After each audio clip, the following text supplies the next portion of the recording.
Okay, so Hariom everyone, and we bring yet another session for the Vedic Heritage Program by Deviti Foundation. और हम लोग यहाँ पे वाल्मीकि रामायण कर रहे हैं और सेशन शुरू कर रहे हैं। उससे पहले हम मंत्र बोलेंगे। आज लौनिका मेरे बाद वो मंत्र दोहराएंगी और बाकी सब लोग अपने आप को म्यूट करके और मंत्र बोल। जब वो हम मंत्र अपने स्मरण शक्ति में, अपनी मेमोरी में जब हम मंत्र बैठा लेते हैं, and with the meaning becoming clearer over time, mantras have a beautiful vibration. Mantras uplift the environment outside and the environment within and are very, very beneficial. Yeah. So I'm going to share my screen slide, and Lonika will 1 second give me a.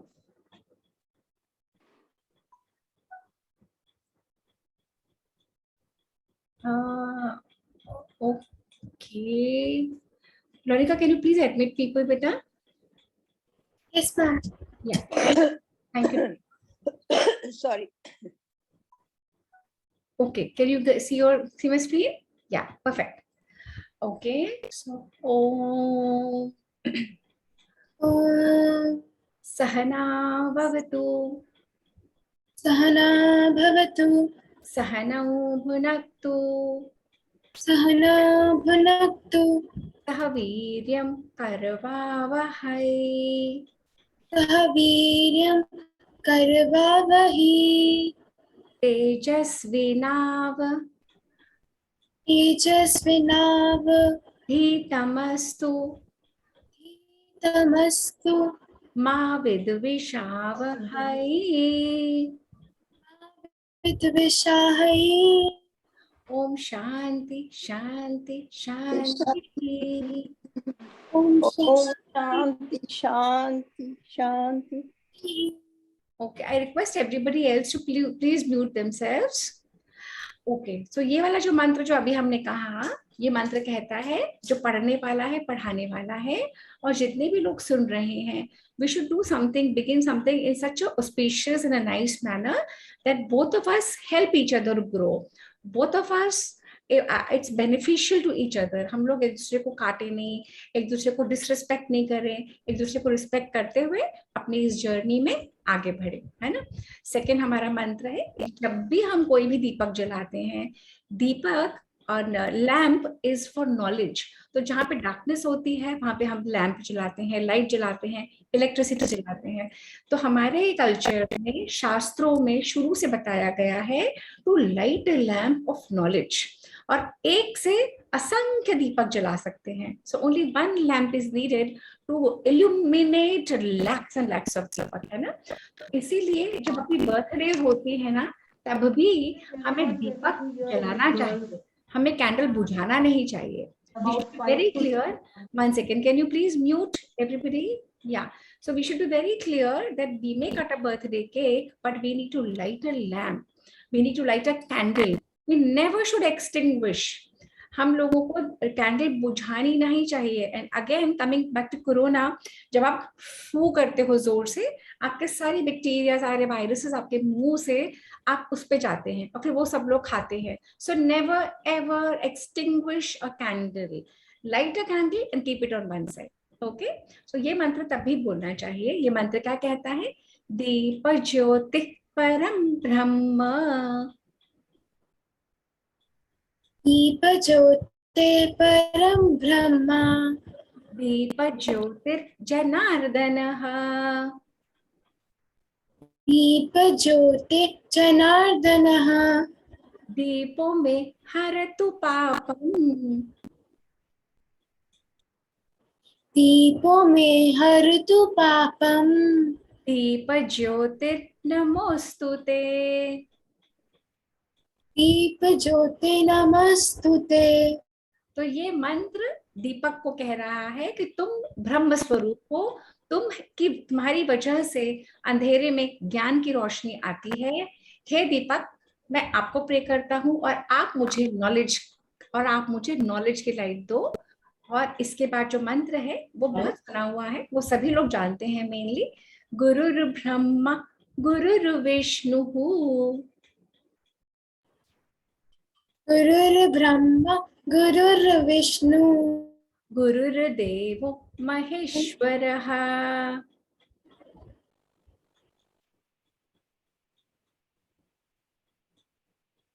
गुरुर्देवो महेश्वरः गुरु साक्षात् परं ब्रह्म गुरुर्साक्षात् परं ब्रह्म तस्मै श्री गुरवे नमः। तस्मै श्री गुरवे नमः। ये वाला मंत्र तो वही बताता है कि हमारे माँ बाप, हमारे बड़े, हमारे नानी नानू, दादी दादू, सारे हमारे घर के बड़े, हमारे टीचर्स, भगवान स्वयं हमारे गुरु हैं। और हम अपने गुरुओं से बहुत रिस्पेक्टफुली बात करते हैं, आदर से बात करते हैं, प्रणाम करते हैं, क्योंकि वे ही हमें सिखाते हैं। हम उन्हीं की वजह से सुसंस्कृत बनते हैं, कल्चर्ड बनते हैं। हमें कुछ पता नहीं, when we are a baby, as we grow older, everyone shapes us, everyone teaches us, so we always bow down to divinity and we bow down to the elders. ये वाला मंत्र है भगवान विष्णु के लिए। विष्णु इस जो कृष्ण है, जो राम है, अलग अलग अवतार लेके आते हैं, हम उनको प्रे करते हैं और हम अपनी सनातन संस्कृति में बिलीव करते हैं कि वो विष्णु ही है जो सबको चलाते हैं, पूरी सृष्टि को एनर्जाइज करते हैं, एक्टिवेट करते हैं पूरी सृष्टि में।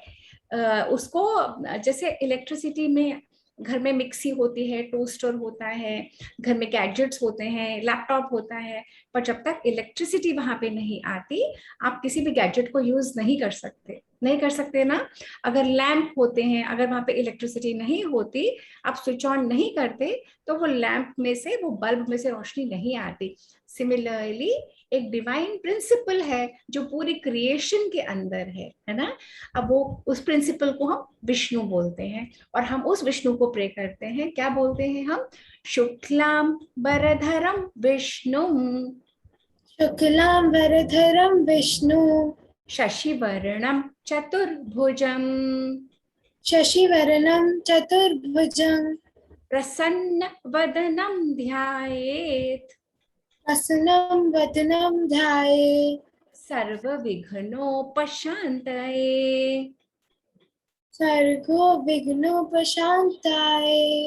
ये मंत्र कह रहा है कि जो विष्णु है वो सफेद श्वेत वस्त्र, व्हाइट कलर के कपड़े पहनते हैं, 4 उनकी भुजाएं हैं, वे हमेशा प्रसन्न रहते हैं और सारी हमारी प्रॉब्लम्स को उनको सोल्यूशन देते हैं, उनको हेल्प करते हैं। सारे विघ्न जो हमारे लाइफ में, सारे ऑब्स्टिकल्स हमारी लाइफ में जो आते हैं, हमें कार्य तो खुद करना होता है, पर अगर भगवान से हम मांगते हैं कि हमें हेल्प करो तो हमें हेल्प भी मिलती है और हम उन प्रॉब्लम से निकल जाते हैं, है ना।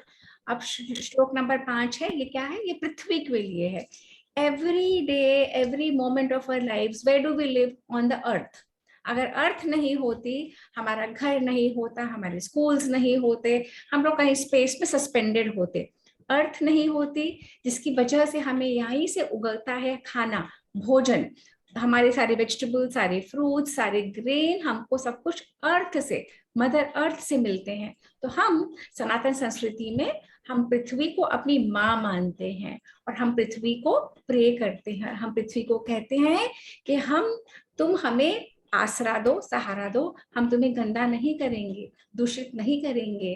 We have to give respect to all the mother earth and all the elements around, because otherwise हमारा लाइफ नहीं हो सकती, है ना। अब इसके लिए हम क्या कहते हैं? पृथ्वी त्वया धृता लोकाः।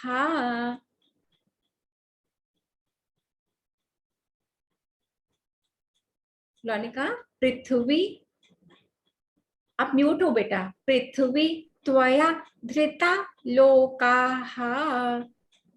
पृथ्वी धृता लोक ओके, लिसन लिसन। पृथ्वी त्वया, पृथ्वी त्वया त्वया त्वया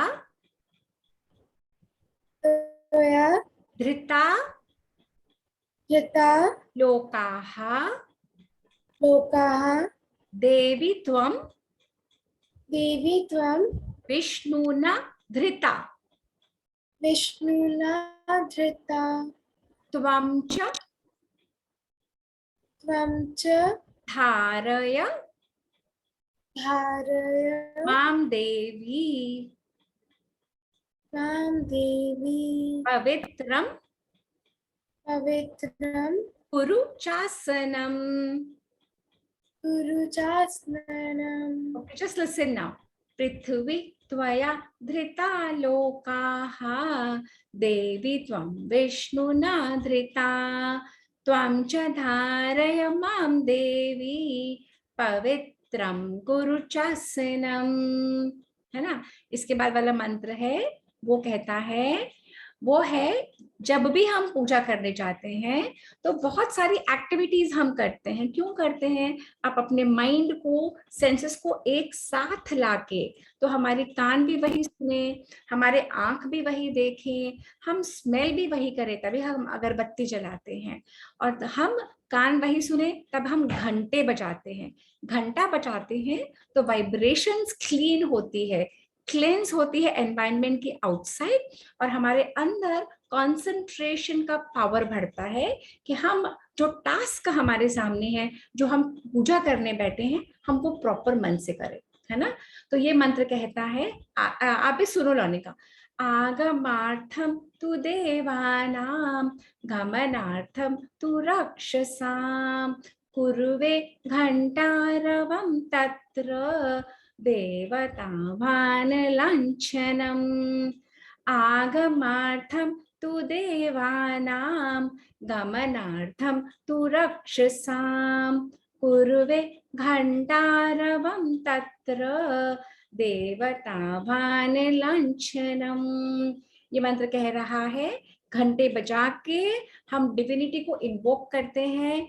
हे डिवाइन प्रिंसिपल, हे डिवाइन बीइंग, हे भगवान, आप पूरे वातावरण में, मेरे बाहर और मेरे अंदर ऐसी डिवाइन लाइट, डिवाइन वाइब्रेशन भरिए कि सारी मेरी प्रॉब्लम्स, सारे राक्षस, सारे इविल फोर्सेस भाग जाए. है ना. इसके बाद वाला मंत्र है वो सब नदियों के लिए है. हम नदियों की पूजा करते हैं. क्यों करते हैं? क्योंकि नदियों से हमें जल मिलता है. Without water there is no life. You are taught in school ना not to waste water, you're taught in school to keep the water clean, you're taught. तो इस संस्कृति में we have divinized every element so that we pray to them, and without them there is no life. So we should never pollute them, never degrade them, always have the feeling of respect for them. But if we respect the elements, they will nourish us. है ना. तो ये मंत्र क्या कहता है? गंगे च यमुने चैव गोदावरी सरस्वती नर्मदे सिंधु कावेरी जलस्मिन् सन्निधिं कुरु. गंगे च यमुने चैव गोदावरी सरस्वती नर्मदे सिंधु कावेरी जलस्मिन् सन्निधिं कुरु. We are one of the very few cultures in the whole world जो हम रिवर्स को डिविनाइज करते हैं, जो हम नदियों को अपनी माँ मानते हैं, पृथ्वी को अपनी माँ मानते हैं, सूर्य को भगवान मानते हैं, चांद को, तारों को, because we human beings we come like empty handed, we go empty handed, and because of all this we can stay, because of all this हमें लाइफ मिलती है ना. अब ये वाला मंत्र क्या कहता है? ये कहता है कि जैसे मंदिरों में हम भगवान को रखते हैं, घर के मंदिर में हम भगवान की मूर्ति या तस्वीर रखते हैं, उसी तरह से हमारी इस बॉडी में, तुम्हारी इस बॉडी में, आपकी इस बॉडी में भी एक डिवाइन प्रिंसिपल रहता है. तो हम जब एक दूसरे को नमस्ते बोलते हैं, नमः तू, नमस्ते, नमः तू, जब हम बिंदी लगाते हैं विमेन, जब हम मेन टीका लगाते हैं, तो हम एक दूसरे को टीके को देख के प्रणाम करते हैं कि वो टीका सिंबलाइज करता है कि आप में डिविनिटी है. और जब आप मुझे देखते हो तो आप पे मुझे टीका दिखता है, बिंदी दिखती है, तो आपको याद आ जाता है कि हाँ, इनमें डिविनिटी है. और जब मैं आपको देखती हूँ, आपने टीका या बिंदी लगाई होती है या तिलक किया होता है, it is a symbol to remember that there is divinity within you. That's why all these symbols of our Sanskriti, Sanatan Sanskriti, to remember, to make us remember that we are not this outward body alone. We are the divine principle within. Okay, so Deho Devalaya Proktah Jivo Deva Sanatanah त्यजेदज्ञान निर्माल्यम सोहम भावेन पूजयेत् देहो देवालय भोक्तः जीवो देव सनातनः त्यजेदज्ञान निर्माल्यम सोहम भावेन पूजयेत्। ये मंत्र कहता है जैसे हम अपने मंदिरों को, घरों को साफ रखते हैं, वैसे हमें अपनी बॉडी को एब्सोल्युटली क्लीन रखना चाहिए। क्यों रखना चाहिए? क्योंकि इसी बॉडी में डिविनिटी रहती है। हाइजीनिकली क्लीन रहना चाहिए, physically, emotionally, mentally. So this is a very important principle of Sanatan Sanskriti of Hinduism to keep clean. तभी हम रिवर्स को इतना, तभी हम स्नान को, तभी हम नहाने को, बेदिंग को बहुत पायस, बहुत होली एक्टिविटी मानते हैं। ठीक है ना? तो इसके बाद वाला मंत्र है, ये है सरस्वती देवी के लिए। सरस्वती देवी कौन है? जो हमें विद्या के लिए, हमें नॉलेज के लिए मोटिवेट करती हैं। सो व्हाट सनातन संस्कृति हैज डन, उन्होंने एक एक एक्टिविटी को एक एक डिवाइन एलिमेंट के साथ जोड़ दिया। विजडम को गणेशा के साथ जोड़ दिया, सरस्वती को नॉलेज के साथ जोड़ दिया। तो अलग अलग जो डिवाइन प्रिंसिपल्स होते हैं, जब हम उनको प्रे करते हैं तो वो हमें वही चीज के लिए ब्लेस करते हैं। तो arrangement between the human being and the gods. जो ह्यूमन बीइंग है वो पावरलेस होते हैं, उनके पास पावर नहीं होती, बहुत कमती पावर होती है विल पावर की, है ना? तो हम उस डिविनिटी को बोलते हैं कि हम आपको प्रे कर रहे हैं, आप हमें ब्लेस करो। तो जब वो डिवाइन प्रिंसिपल ब्लेस करते हैं हमें, तो हमें अपने अंदर और एनर्जी मिलती है उस काम को फुलफिल करने के लिए। अगर हम सरस्वती देवी को प्रे करेंगे, सरस्वती देवी हमें ब्लेस करेगी, तो हम नॉलेज और सीख करेंगे, तो हम और पढ़ पाएंगे। करना हमें होगा, वो सिर्फ ब्लेसिंग देते हैं, हमें ही सब कुछ करना है। भगवान और सारे जो देवी देवता हैं, जो उनके मिनिस्टर्स होते हैं, जो उनको उनके अलग अलग पोर्टफोलियोज हैं, वो हमें ब्लेस करते हैं। ओके, तो ये मंत्र क्या कहता है? ये कहता है सरस्वती नमस्तुभ्यं वरदे काम रूपिणी विद्यारंभं करिष्यामि सिद्धिर्भवतु मे सदा। ओम सरस्वती नमस्तुभ्यं वरदे काम रूपिणी विद्यारंभं करिष्यामि सिद्धिर्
Excuse me, ma'am. Okay okay okay, अब आ रही है आवाज? आ रही है? Yes, कितना ma'am. मिस हो गया, कितना मिस हो गया, मेरा हाथ लग गया, कितना मिस हुआ? Shall I repeat from where? Monica, Lata? Actually, ma'am, internet issue की वजह से मेरी मीटिंग फिर से कट हो गई थी। अच्छा कोई बात नहीं, कोई बात नहीं। So we were at a point जब हम पिछला डिस्कस कर रहे थे कि परशुराम आते हैं और राम से घनघोर युद्ध करना चाहते हैं। दशरथ घबरा जाते हैं कि इतनी मुश्किलों से मेरे बच्चे वनवास में वन में गए थे, मारीच और सुबाहु और ताड़का को मारा, सारे राक्षसों को मारा, फिर सीता से विवाह हुआ राम का, और लक्ष्मण का हुआ उर्मिला से, भरत का हुआ मांडवी से, शत्रुघ्न का शुद्ध कीर्ति से, और अब मैं बहुओं को ले जा रहा हूं अयोध्या, और बीच में इतना तूफान, इतना काला काला सब कुछ हो गया, सारे पक्षी डर गए, सारे खराब खराब ओमन्स होने लगे, अब क्या होगा? तो परशुराम जब आते हैं और परशुराम कहते हैं मैं देखना चाहता हूँ कि कौन है जिसने शिव जी का धनुष तोड़ दिया, इतना बड़ा, इतना विशाल, इतना डिवाइन धनुष, और तोड़ दिया उसको, और अब बुला उसको मेरे सामने। दशरथ और घबरा जाते हैं। जब जब इतनी जोर से आंधी तूफान आता है और जब वो इतनी तेज से आवाज आती है तो सारी सेना बेहोश हो जाती है, और दशरथ भी और जितने भी बड़े बड़े दिग्गज हैं वे सब भी अचेत हो जाते हैं, अनकॉन्शियस हो जाते हैं। और कौन कौन बचता है? जो कॉन्शियस है वो बचते हैं गुरु वशिष्ठ, राम और लक्ष्मण, भरत और शत्रुघ्न, और बाकी सब फेंट होके जाते हैं। अब यहाँ पे वो डायलॉग चल रहा है राम के बीच में और परशुराम के बीच में, और राम एनालाइज कर लेते हैं कि परशुराम में बहुत अहंकार है, बहुत प्राइड है, बहुत एरोगेंस है, और राम कहते हैं, परशुराम कहते हैं मैं देखना चाहता हूँ कि ये तुमने ये वेपन तोड़ा कैसे, मैं मान ही नहीं सकता हूँ। परशुराम समझ ही नहीं पाते कि राम स्वयं विष्णु का अवतार है, उन्हें नहीं समझ में आता। परशुराम अपनी एरोगेंस में कहते हैं लो तुमने वो धनुष तोड़ा है ना, अब जो मेरे हाथ में धनुष है उस पर प्रत्यंचा चढ़ा के दिखाओ। तो राम मंद मंद मुस्कुराते हैं, राम चुप रहते हैं, कुछ नहीं बोलते। तो परशुराम जी राम को वो धनुष देते हैं, वैष्णव धनुष, और जैसे ही राम के हाथ में वो धनुष आता है, राम परशुराम का पावर भी खींच लेते हैं। पावर होता है ना, जैसे आप बच्चे देखते हैं आपके कार्टून्स में होते हैं कि पावर किसी ने खींच लिया तो कुछ नहीं कर सकते, ऐसे ही राम वो परशुराम से धनुष के साथ उनका पावर खींच लेते हैं। अब जब राम पावर खींच लेते हैं तो परशुराम पावरलेस हो जाते हैं। अब राम कहते हैं, और जैसे ही राम उस धनुष के ऊपर प्रत्यंचा चढ़ाते हैं तो परशुराम समझ जाते, ओहो मुझसे तो गलती हो गई, ये तो विष्णु का ही भगवान है, ये मैंने क्या किया। अब राम कहते हैं कि ये जो धनुष अब मैंने ये बाण चढ़ा दिया है ना, अब ये बाण तो छूटेगा ही छूटेगा, मैं तो इसे रोक नहीं सकता हूँ, पर ये बाण मैं आपके ऊपर नहीं छोड़ूंगा क्योंकि आप तो ब्राह्मण हो, पर मुझे तो ये छोड़ना ही पड़ेगा। तो परशुराम कहते हैं हे प्रभु मुझे क्षमा करिए। तो राम कहते हैं मेरे को तो ये बाण छोड़ना ही पड़ेगा। It is something like a nuclear weapon. एक बार न्यूक्लियर वेपन को एक्टिवेट कर दिया, एक बार मिसाइल को एक्टिवेट कर दिया तो मिसाइल छूटेगा ही छूटेगा, फिर नहीं रोक सकते। तो राम कहते हैं ये बाण तो मुझे छोड़ना ही पड़ेगा। तो राम कहते हैं मैं आपके ऊपर ऐसे छोड़ता हूँ कि जो आपकी ये पावर है ना कि आप कहीं भी आ सकते हो, कहीं भी जा सकते हो, आप यहाँ पे अंतर्धान होते हो, वहां पे अवतार ले लेते हो, यहाँ पे प्रकट हो जाते हो, वहां पे अदृश्य हो जाते हो, मैं आपकी पावर के ऊपर ये बाण छोड़ देता हूँ। तो परशुराम कहते प्लीज ऐसा मत करिए, अगर आप मेरी पावर के ऊपर बाण छोड़ दोगे तो मैं तो जा ही नहीं पाऊंगा, और अगर मैं नहीं जा पाऊंगा, मैंने तो कश्यप ऋषि को प्रॉमिस कर रहा है मैं अर्थ के ऊपर रात को नहीं रहूंगा, मैं पृथ्वी के ऊपर नहीं रहूंगा, मैं तो महेंद्र पर्वत चला जाऊंगा, पर आप तो मेरी पावर खत्म कर रहे हो।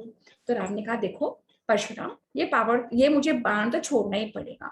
तो फिर परशुराम जी ने कहा मेरे पास एक आइडिया है, आप ना ये बाण वहां छोड़ो जो मैंने अपने डिवाइन पावर से, आपके डिवाइन पावर से अलग अलग लोक बनाए हैं।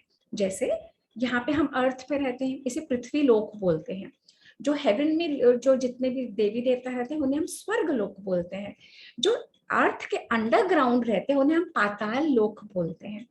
तो परशुराम जी कहते हैं जो मैंने अलग अलग लोकास क्रिएट करे हैं, जो अलग अलग मैंने बनाए, आप उनपे वो बाण छोड़ दो, वो लोका खत्म हो जाएंगे, कोई बात नहीं, मुझे तो महेंद्र पर्वत पे जाके रहना है। तो राम कहते हैं हाँ ये आइडिया ठीक है। अब परशुराम समझ गए हैं कि ये विष्णु भगवान है, और परशुराम देखते हैं सारे लोग आ जाते हैं। कौन कौन? सारे देवी देवता सिद्ध। अब मैं स्क्रीन स्लाइड शेयर कर रही हूँ। ओके, अब स्क्रीन स्लाइड में हम देखेंगे, 1 सेकेंड। ओके, तो जो ये तो मैंने आपको सुना दिया ना स्टोरी, शिव जी का धनुष तोड़ा तो क्रोध में भरकर परशुराम जी आ गए, और परशुराम जी और राम के बीच में संवाद है। और जैसे ही परशुराम जी ने अपना बाण दिया, धनुष बाण दिया कि आप ये चला के दिखाओ राम को, राम ने पावर भी वापस खींच ली। तो जब राम ने पूरी पावर वापस खींच ली, ये वाली पावर, तो परशुराम जी हो गए लाइफलेस। तो परशुराम जी के ये सब खत्म हो गए, ये डोले होते हैं ना, ये डोले, ये स्ट्रेंथ जो होती है वो फिनिश हो गई। तो परशुराम जी शक्ति के विहीन, विदाउट शक्ति हो गए। और अब श्री राम ने अपना बड़ा रूप बनाया, विशाल रूप, इट्स कॉल्ड अ विश्व रूप। विश्व रूप का दर्शन दिया, और सारे देवी देवता सब लोग इतने छोटे छोटे छोटे छोटे हो गए, और श्री राम के पैर इतने बड़े, श्री राम बड़े अपने होते गए। और श्री राम ने वो धनुष को बाण लगाया, और सारे यक्ष देवता गंधर्व किन्नर, अलग अलग स्पीशीज के अलग अलग लोग होते हैं, सिर्फ ह्यूमन बीइंग ही थोड़े अर्थ पे होते हैं, बहुत सारी स्पीशीज होती है। जैसे एनिमल में बहुत स्पीशीज होती है, बर्ड्स में बहुत स्पीशीज होती है, वाटर लाइफ में होती है, ऐसे अलग अलग लाइफ में स्पीशीज में बहुत लोग होते हैं। अब बाण जब चला दिया श्री राम ने, परशुराम की वो लोकास को डिस्ट्रॉय कर दिया, तब परशुराम जी ने कहा अब मैं यहाँ पे नहीं रुक सकता, अब मुझे जाना होगा। तो श्री राम ने परशुराम के, क्योंकि परशुराम जी एज में बड़े थे ना, श्री राम ने परशुराम जी के पैर छुए, और श्री राम ने परशुराम जी ने श्री राम से परमिशन ली, अनुमति ली, और वो अपने मन के समान, अपने मेंटल पावर से, अपने पावर से, और क्लाउड पे बैठ के महेंद्र पर्वत पे चले गए। और जैसे ही परशुराम जी चले गए, सारा अंधेरा खत्म हो गया। इतने समय बिल्कुल डार्कनेस था ना, परशुराम जी आए, सब लोग अनकॉन्शियस हो गए, पूरा अंधेरा छा गया, सब लोगों को समझ नहीं आया, राम और परशुराम का संवाद चलता रहा, युद्ध चलता रहा, तो सारा अंधेरा दूर हो गया।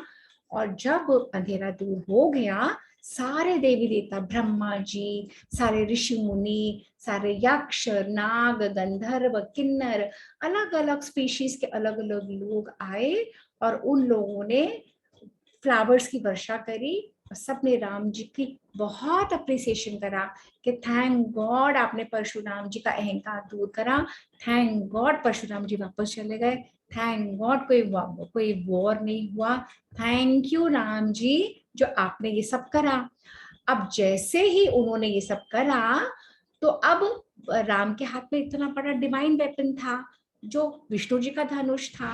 अब राम ने सोचा कि मैं इनको इसका क्या करूं, तो राम ने वरुण देव को मेंटली, टेलीपैथी के पावर से, मेंटल पावर से वरुण देव को, वरुण देव कौन है? वरुण देव हैं जल के देवता, पानी के, जल के देवता को उन्होंने मेंटली याद करा। वहां पे वरुण देव साक्षात आए, और श्री राम ने कहा कि ये धनुष मैं आपको दे रहा हूं, इसे संभाल के रखिए। तो वरुण देव ने कहा ऐसा ही होगा भगवान, और वरुण देव उस धनुष को लेके चले गए, और सारे सारे देवी देवता जो अलग अलग जगह से आए थे ये देखने के लिए कि विष्णु भगवान का धनुष श्री राम ने उठाया है, श्री राम के अवतार में, तो सारे देवी देवता, सारे अप्सराएं, सारे नाग यक्ष गंधर्व किन्नर सब वापस अपने अपने होम चले गए। और जब ऐसा हो गया तो श्री राम अपने पिता को उठाया, उठिए उठिए उठिए, वो अनकॉन्शियस हो गए थे ना, दशरथ महाराज उठिए।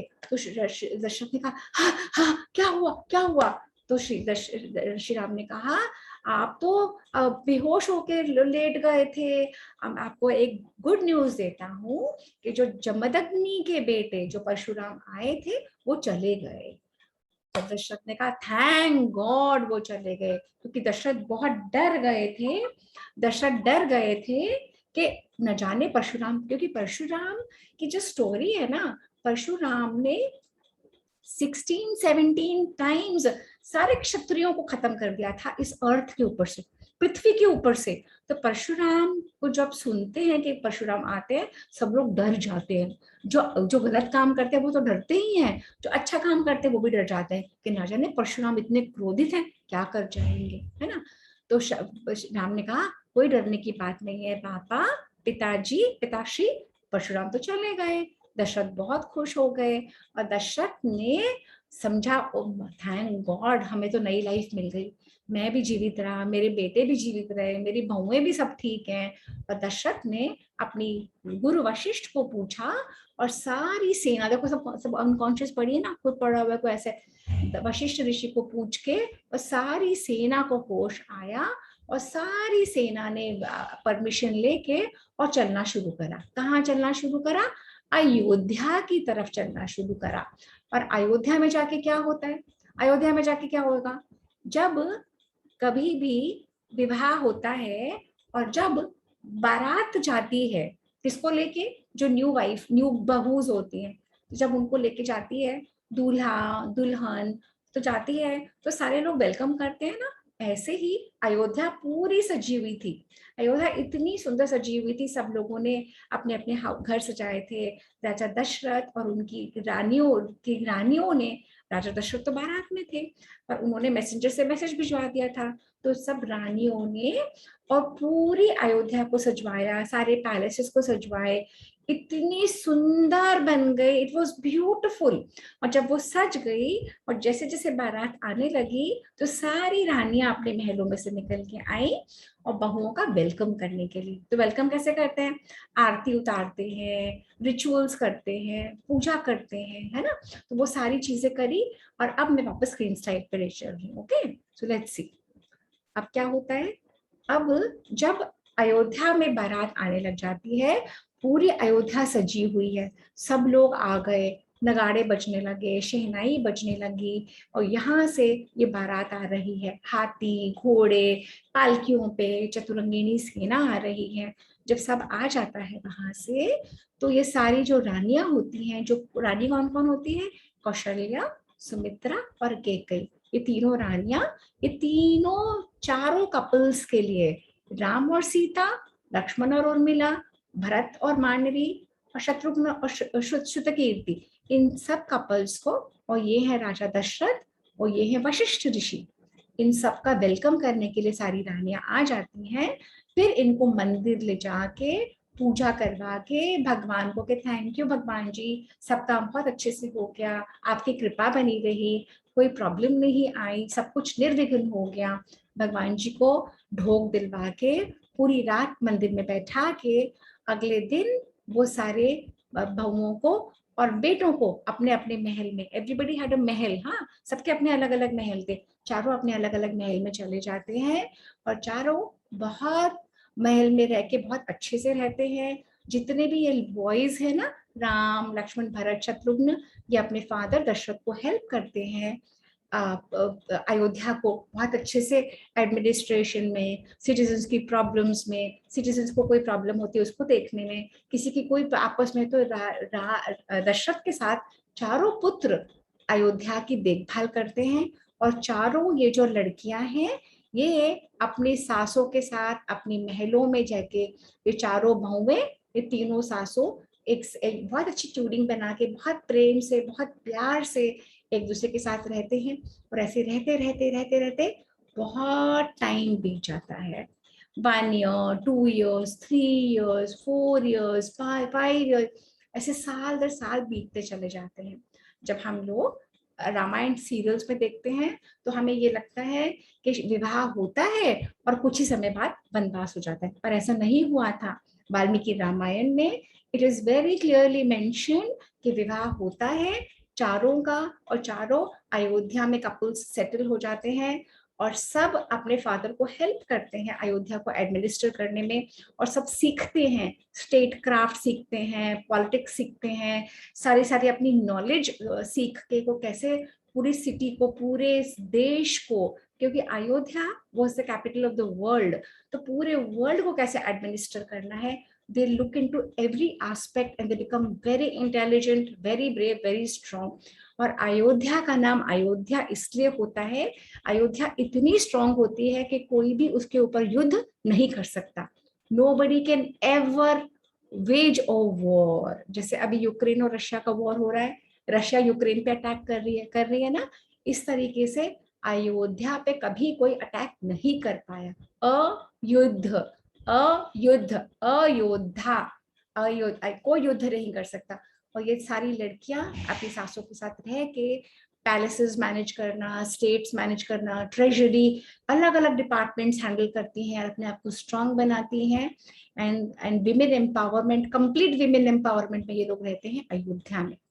अब कुछ समय के बाद, जब बहुत ईयर्स, 13 ईयर्स कहते हैं, किसी में 12 है, किसी में 13, even I am not very sure, but 12-13 years के बाद कई जो रानी होती है, जो भरत की मदर होती है, उनके भाई युधाजित वहां पे आते हैं.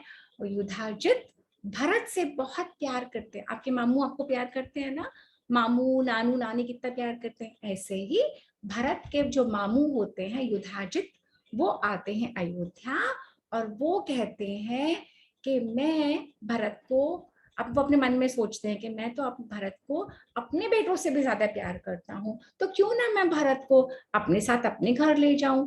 अपने देश में कई देश, कई इज अ सेपरेट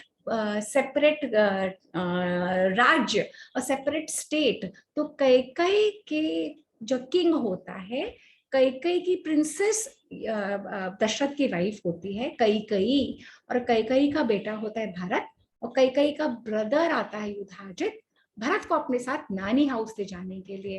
तो जब युधाजित कई को यह बात बताते हैं, तो कई कहती है मैं अपने हस्बैंड से पूछती हूँ. तो कई दशरथ को ये बात बताती है कि भाई सुनो, युधाजित आया है, भरत को ले जाना चाहता है अपने नानी हाउस, क्या वो चला जाए.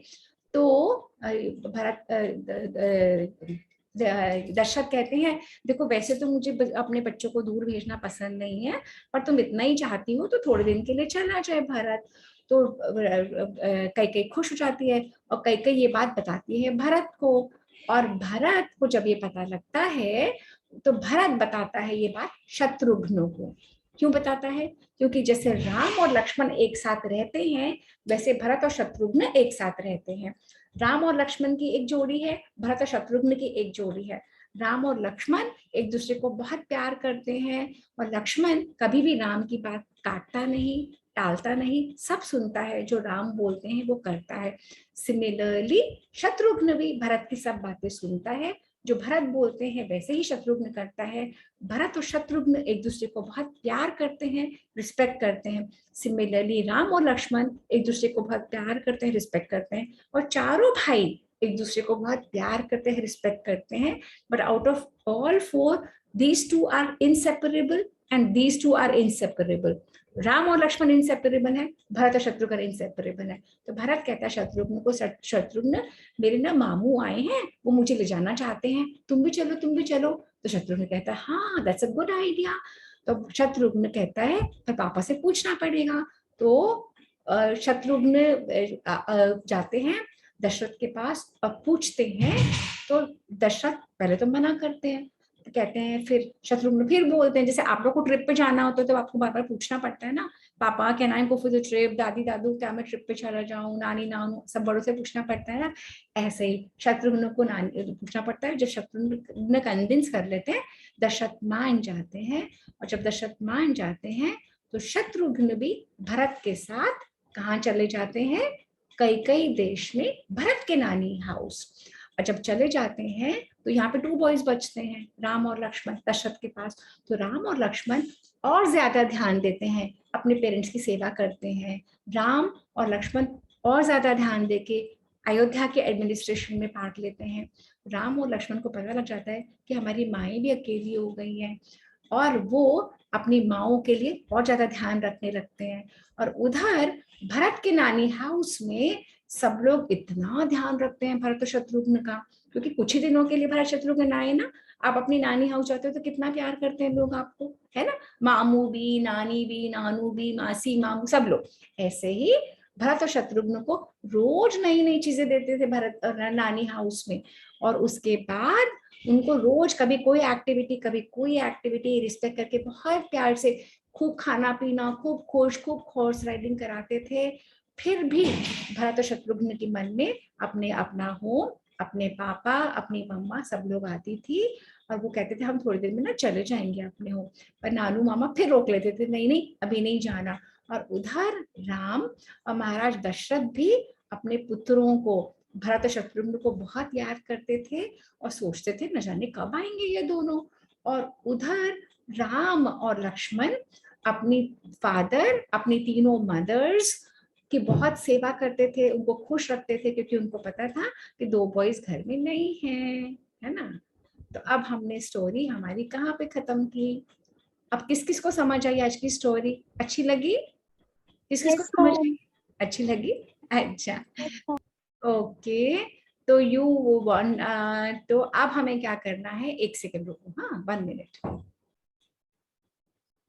मैं अपना व्यू चेंज कर रही हूँ।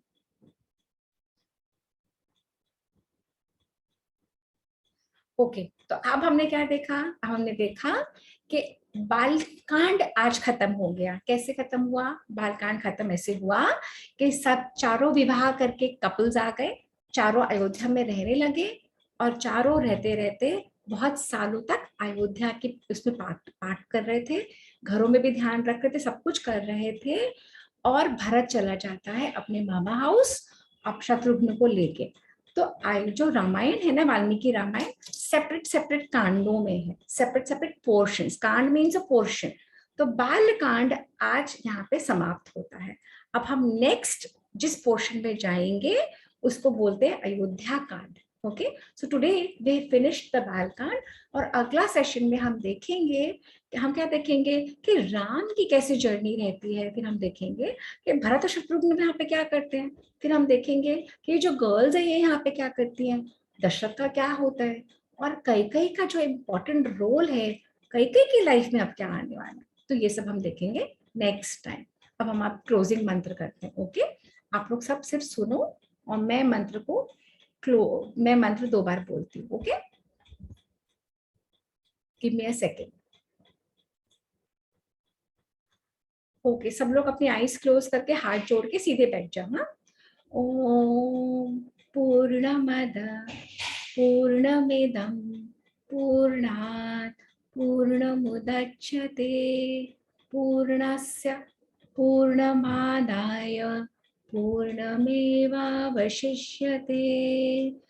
ओम पूर्णमद पूर्णमिदं पूर्णात् पूर्णमुदच्यते पूर्णस्य पूर्णमादाय पूर्णमेवावशिष्यते। ओम शांति शांति शांति। हरि ओम एवरीवन। और आप में से जिन्होंने मिस कर दिया है तो YouTube के ऊपर ये लिंक अवेलेबल होगा, प्लीज देख लीजिएगा। And today we have officially finished the Valmiki Kand का, वाल्मीकि रामायण का बाल कांड। किसी को कुछ और इन्फॉर्मेशन चाहिए इसके बारे में, प्लीज पहले वाले वीडियोस देख लेना, और अब नेक्स्ट टाइम हम शुरू करेंगे Ayodhya Kand. Okay, Hari Om everyone, thank you, Hariam. Thank you, thank you. Hariam.